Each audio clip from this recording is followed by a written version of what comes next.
Welcome to ഗീതാനായസ് kitchen. ഇന്ന് നമ്മൾ ഉണ്ടാക്കാൻ പോകുന്നത് വീട്ടിലെങ്ങനെ സോഫ്റ്റ് പനീർ ഉണ്ടാക്കാമെന്നുള്ളതാണ്. അതിനുവേണ്ടി ഞാനിവിടെ എടുത്തിരിക്കുന്നത് ഈ ചരുവത്തിനകത്തിലെ 1 ലിറ്റർ പാലാണ്. ഇത് ആദ്യം നമുക്ക് ഗ്യാസ് ഓൺ ചെയ്യാം.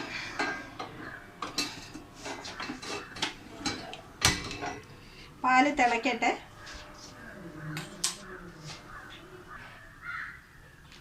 നമ്മുടെ പാല് തിളച്ച് വരുന്നുണ്ട്. ഞാൻ ഇതിനകത്തിലൊരു 3 ടേബിൾ സ്പൂൺ വിനെഗറാണ് എടുത്തത്. നമ്മൾ വീട്ടിൽ യൂസ് ചെയ്യുന്ന വൈറ്റ് വിനെഗർ തന്നെ 3 ടേബിൾ സ്പൂൺ വിനെഗറാണ് എടുത്തേക്കുന്നത്. അത് വിനെഗർ ഡയറക്റ്റ് ഒഴിക്കരുത്, കുറച്ച് അതിൻ്റെ ഇവിടെ അത്രയും വെള്ളം കൂടെ ഒഴിക്കുക.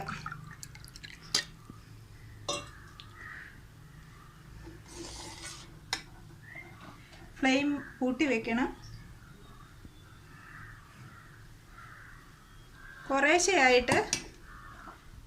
കുറേശ്ശെയായിട്ട് ഈ വിനെഗർ ഇതിൽ ഒഴിച്ചു കൊടുക്കുക.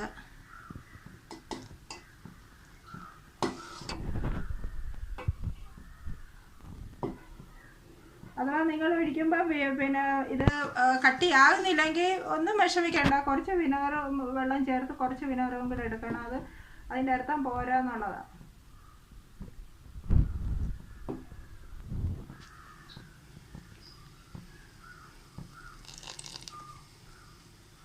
നമ്മുടെ മൊത്തം വെള്ളം ഇതിൻ്റെ യഥാർത്ഥ പിന്നെ സമയം എന്ന് പറയുന്നത് ഇതിനൊരു ഗ്രീൻ വാട്ടർ വരും.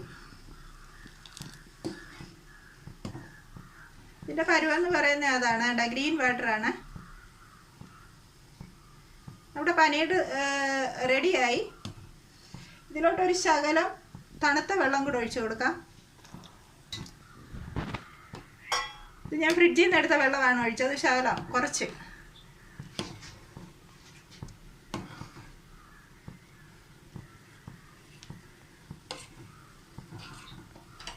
ഗ്യാസ് ഓഫ് ചെയ്യാം.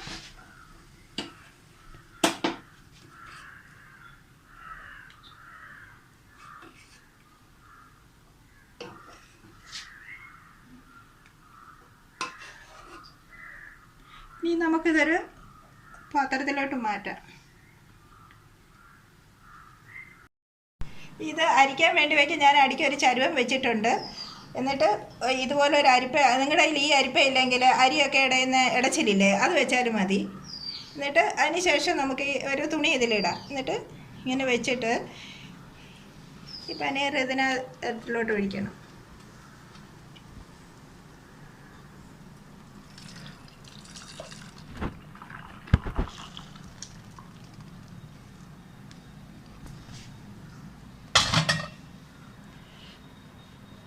എന്നിട്ട് ഇത് തണുത്ത വെള്ളത്തിൽ കഴുകണം. ഒരു മിനിറ്റ്. ഇത് തണുത്ത വെള്ളത്തിൽ നമുക്കിതൊന്ന് കഴുകണം. എന്താണെന്ന് വെച്ചിട്ടുണ്ടെങ്കിൽ നമ്മൾ വിനെഗർ ഒഴിച്ചതല്ലേ, അതിൻ്റെ പുളിയൊക്കെ ഒന്ന് മാറണം. പിന്നെ ഇതിൻ്റെ ചൂടൊന്ന് മാറണ്ടായോ, അതിന് വേണ്ടി തണുത്ത വെള്ളത്തിലൊന്ന് കഴുകുക. അതിൻ്റെ ഒന്ന് കട്ടിയാകുകയും ചെയ്യുന്നതോട് നല്ലപോലെ.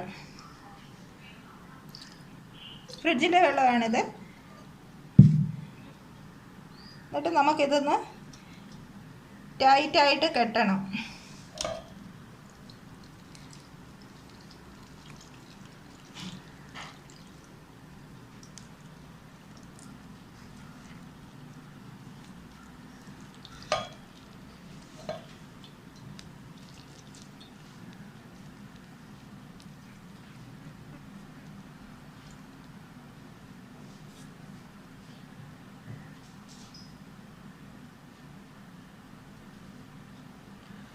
അതിന് ശേഷം ഞാനിവിടെ അടിയിലൊരു പ്ലേറ്റ് വെച്ചിട്ടുണ്ട്. അതിൻ്റെ മുകളിൽ വേറൊരു പ്ലേറ്റ് വെക്കുക. ഇങ്ങനെ വെച്ചിട്ട് എന്തെങ്കിലും ഭാരം എടുത്ത് മുകളിൽ വെക്കണം. ഞാനൊരു ചെറിയ കല്ല് എനിക്ക് കിട്ടി, അതാണ് വെച്ചേക്കുന്നത്. ഒരു ഭാരം എടുത്ത് ഇത് ഒരു 1.5 മണിക്കൂർ ഇങ്ങനെ തന്നെ ഇരിക്കണം.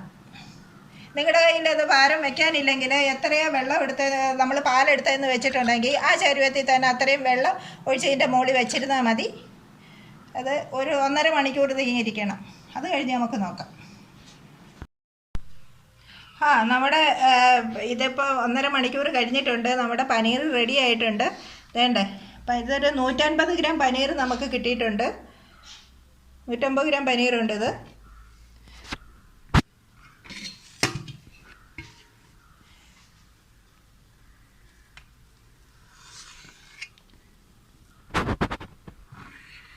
നല്ലപോലെ സെറ്റായിട്ടുണ്ട് പനീർ. ഇതിന്ന് എനിക്ക് ഇതില്ലെങ്കിൽ ഇതിൻ്റെ പിന്നെ ഞാനത് ഇന്ന് തന്നെ ഇതിൻ്റെ സബ്ജി ഉണ്ടാക്കി കാണിച്ചേനെ. പക്ഷേ വീഡിയോ ഒത്തിരി ലെങ്തി ആവുന്നത് കൊണ്ട് ഇന്ന് കാണിക്കാൻ പറ്റത്തില്ല. വേറൊരു ദിവസം എൻ്റെ സബ്ജി ഉണ്ടാക്കി കാണിക്കും. ഇതെടുത്ത് ഞാൻ ഫ്രിഡ്ജിനകത്ത് വെച്ചേക്കും. എൻ്റെ നല്ല സോഫ്റ്റ് പനീർ കിട്ടിയിട്ടുണ്ട്. ഉണ്ടല്ലേ, നല്ല സോഫ്റ്റ് പനീറാണ്. പിന്നെ ഈ സബ്സ്ക്രൈബ് ചെയ്യാനും ലൈക്ക് ചെയ്യാനും മറക്കരുത്. നിങ്ങൾ നിങ്ങളുടെ ഫ്രണ്ട്സുമായിട്ട് ഷെയർ ചെയ്യണം. ഇത് ബാക്കി ബാലൻസ് വരുന്ന വെള്ളം കളയരുത്. ഇത് സൂപ്പ് ഉണ്ടാക്കാനും പിന്നെ നമുക്ക് മറ്റുള്ള വെജിറ്റബിളൊക്കെ ഉണ്ടാക്കുമ്പോൾ അതിൻ്റെ ഗ്രേവിക്ക് ഒഴിക്കാം. പിന്നെ ആട്ട കുഴയ്ക്കാൻ ഏറ്റവും നല്ലതാണ്.